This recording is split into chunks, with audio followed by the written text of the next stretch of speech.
¿Para qué vendrá Jesús? Cuando Cristo venga por segunda vez, habrá dos grupos de personas en la tierra, los fieles que lo han aceptado como su Salvador y los que se han apartado de él.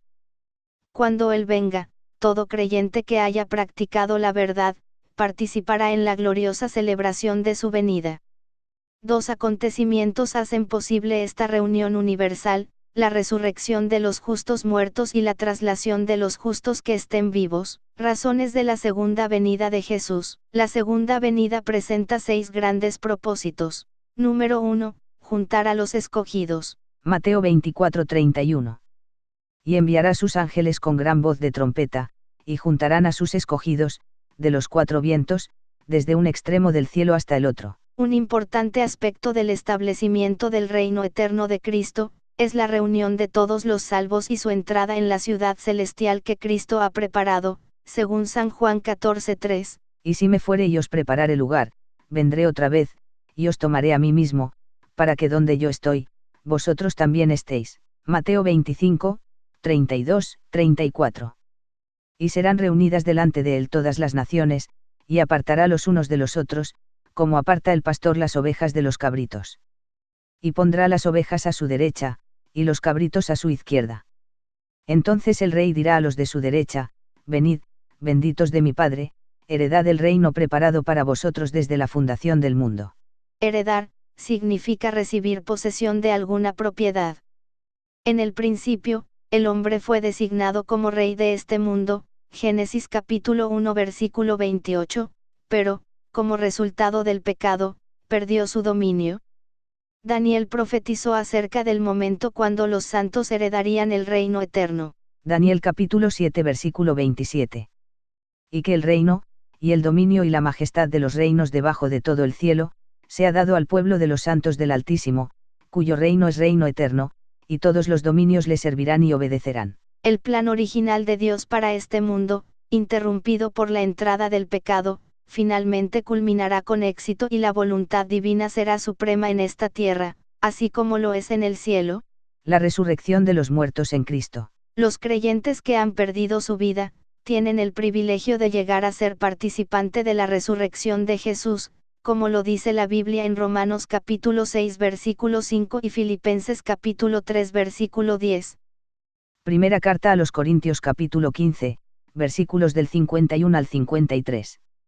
He aquí, os digo un misterio, no todos dormiremos, pero todos seremos transformados.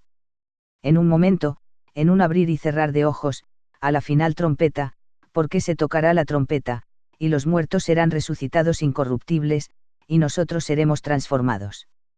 Porque es necesario que esto corruptible se vista de incorrupción, y esto mortal se vista de inmortalidad. Con la venida de Cristo se sonará la trompeta de Dios y el sonido de esta, reúne a los escogidos, despertando a los fieles creyentes que murieron, estos son resucitados con cuerpos enteramente libres de todos los efectos del pecado como dice en Colosenses 3:4. Cuando Cristo, vuestra vida, se manifieste, entonces vosotros también seréis manifestados con él en gloria. Los que resuciten no lo harán con cuerpos enfermos, desgastados y mutilados que bajaron a la tumba, sino con cuerpos gloriosos, inmortales y perfectos.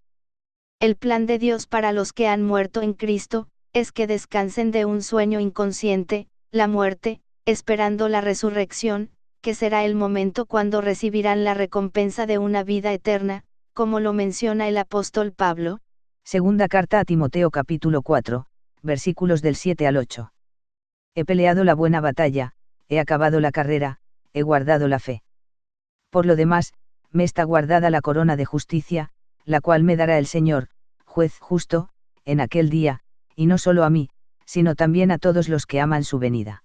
Véase también, Job capítulo 14, versículos del 10 al 15 y Salmos capítulo 17 versículo 15. La traslación de los creyentes vivos. Primera de Tesalonicenses capítulo 4 versículos 16 y 17.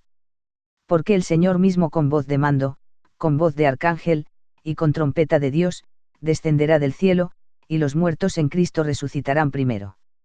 Luego nosotros los que vivimos, los que hayamos quedado, seremos arrebatados juntamente con ellos en las nubes para recibir al Señor en el aire, y así estaremos siempre con el Señor. Cuando los justos muertos son resucitados, los justos que viven en el mundo a la segunda venida, son transformados. Primera de Corintios capítulo 15, versículo 53. Porque es necesario que esto corruptible se vista de incorrupción y esto mortal se vista de inmortalidad. Primera de Tesalonicenses capítulo 4 versículo 17. Luego nosotros los que vivimos, los que hayamos quedado, seremos arrebatados juntamente con ellos en las nubes para recibir al Señor en el aire, y así estaremos siempre con el Señor. De modo que todos los creyentes estarán presentes en la gran reunión del advenimiento, tanto los santos resucitados de todas las edades como los que estén vivos cuando Cristo vuelva. La muerte de los incrédulos y la destrucción de los poderes malvados. Jesús también vendrá para poner fin a los sufrimientos del mundo al destruir a aquellos que lo causan. Para los que son salvos, la segunda venida de Cristo es una ocasión de gozo y entusiasmo indescriptible, pero para los que se pierden será una escena devastadora de terror. Durante tanto tiempo resistieron el amor de Cristo y sus invitaciones a la salvación, que se vieron envueltos en el engaño. Véase Romanos capítulo 1 versículos 28 al 32. Isaías capítulo 11 versículo 3 y 4. Y le hará entender diligente en el temor de Jehová.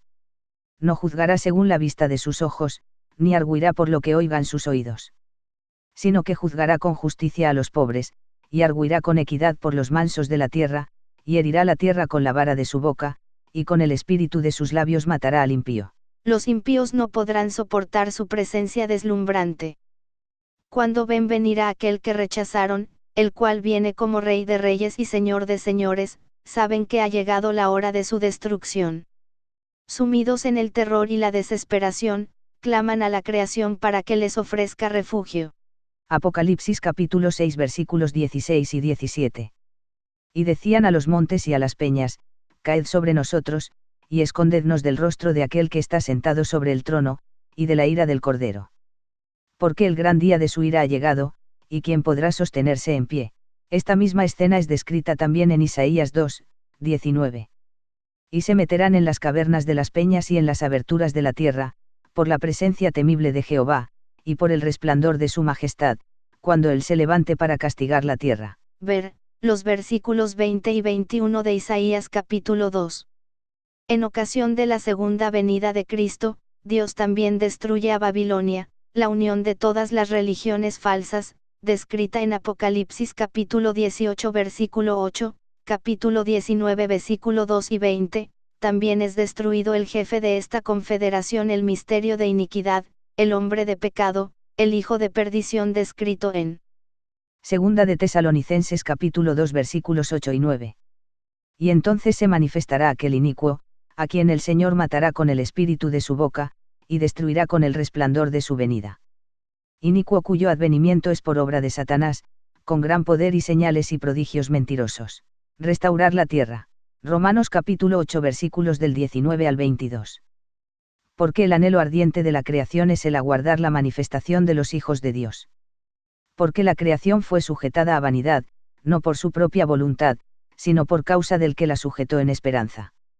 Porque también la creación misma será libertada de la esclavitud de corrupción, a la libertad gloriosa de los hijos de Dios.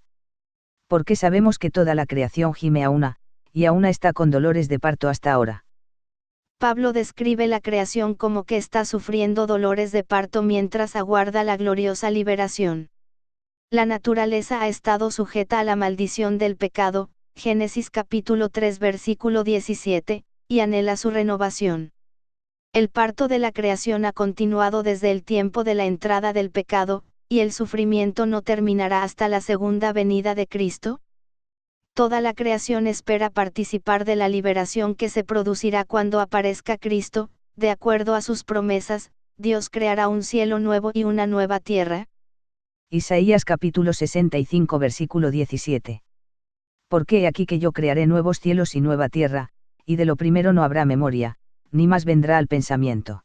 También los apóstoles Pedro y Juan hacen mención de esos cielos nuevos y tierra nueva en Segunda de Pedro capítulo 3, versículo 13 y Apocalipsis 21, 1. Restablecer la comunión con Dios. Isaías capítulo 59 versículo 2. Pero vuestras iniquidades han hecho división entre vosotros y vuestro Dios, y vuestros pecados han hecho ocultar de vosotros su rostro para no oír. La unidad del universo de Dios fue rota por el pecado. El pecado levanta una barrera entre el hombre y Dios. Ahora ha sido interrumpida la comunión entre Dios y la humanidad. Pero la voluntad de Dios es restaurar esa situación mediante su Hijo amado Cristo Jesús. El siguiente pasaje es muy revelador para entender mejor de lo que estamos hablando. Colosenses capítulo 1 versículos 19 y 20. Por cuanto agradó al Padre que en él habitase toda plenitud. Y por medio de él reconciliar consigo todas las cosas, así las que están en la tierra como las que están en los cielos, haciendo la paz mediante la sangre de su cruz. Ver también, Romanos capítulo 5 versículo 10 y Efesios capítulo 1 versículos 9 y 10. Nada es más precioso para Dios que reconciliar todas las cosas con Él por medio de Jesucristo. Dios es el autor de la reconciliación, los hombres son los que la reciben. Estos no pueden reconciliarse a sí mismos con Dios, únicamente pueden hacerlo arrepintiéndose de sus pecados y aceptando el regalo de la misericordia divina. Recordemos que el arrepentimiento es Dios quien lo produce y no el hombre, Hechos capítulo 5 versículo 31. Véase también Filipenses capítulo 2 versículo 13. Dios quiere que esa reconciliación sea por la eternidad, Él quiere que tengamos esa comunión íntima con Él, como la tuvo Adán y Eva cuando fueron creados. La palabra de Dios nos enseña que nuestro Dios morará por siempre con nosotros, Apocalipsis capítulo 21 versículo 3, Primera de Tesalonicense capítulo 4 versículo 17. Querido amigo y hermano, que el presente mensaje descrito en este pequeño video, te motive y anime a buscar la salvación. La palabra de Dios dice que el tiempo está cerca, Apocalipsis capítulo 1 versículo 3, también dice que hoy es el día de la salvación, Segunda de Corintios capítulo 6 versículo 2, no olvides, que el único tiempo que tienes para la salvación es el momento presente, ya que la vida puede terminar de repente. Por tanto, aprovecha las oportunidades que el cielo te da hoy.